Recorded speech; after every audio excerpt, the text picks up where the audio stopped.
ಸ್ನೇಹಿತರೆ, ಸಾಮಾನ್ಯವಾಗಿ ದೇಗುಲಗಳನ್ನು ನಾವು ವರ್ಷವಿಡೀ ಸಂದರ್ಶಿಸಬಹುದು. ಆದರೆ ಈ ದೇವಾಲಯವನ್ನ ಸಂದರ್ಶಿಸಬೇಕು ಅಂದ್ರೆ ಅದಕ್ಕೆ ಆಶ್ವಯುಜ ಮಾಸವೇ ಬರಬೇಕು. ಅತ್ಯಂತ ಶಕ್ತಿಶಾಲಿಯಾದ ಈ ದೇವಿಯು ವರ್ಷದಲ್ಲಿ 10 ರಿಂದ 12 ದಿನಗಳು ಮಾತ್ರ ಭಕ್ತರಿಗೆ ದರ್ಶನವನ್ನ ನೀಡ್ತಾಳಂತೆ. ಅಲ್ಲದೆ ಈ ಕ್ಷೇತ್ರದಲ್ಲಿರುವ ಪುಟ್ಟದಾದ ಕಲ್ಲು ಪ್ರತಿ ವರ್ಷ ಭತ್ತದ ಕಾಳಿನಷ್ಟು ಬೆಳೆಯುತ್ತಂತೆ. ಹೀಗೆ ಅನೇಕ ವಿಶೇಷತೆಗಳಿಂದ ಕೂಡಿದ ಆ ದೇವಸ್ಥಾನವಾದರೂ ಯಾವುದು, ಅಲ್ಲಿನ ವಿಶೇಷತೆಗಳೇನು ಅನ್ನೋದನ್ನ ಇವತ್ತಿನ ಸಂಚಿಕೆಯಲ್ಲಿ ನಿಮಗೆ ತಿಳಿಸಿಕೊಡ್ತೀವಿ.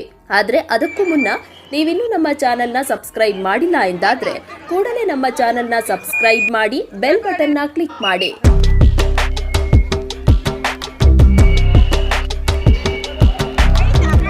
ಶಿಲ್ಪಕಲೆಗಳ ತವರೂರಾದ ಹಾಸನದ ಹೆಸರು ಬಂದಿದ್ದು ಈ ಊರಿನಲ್ಲಿ ನೆಲೆಸಿರುವ ಹಾಸನಾಂಬೆಯಿಂದ ಎಂದೇ ಹೇಳಲಾಗುತ್ತೆ.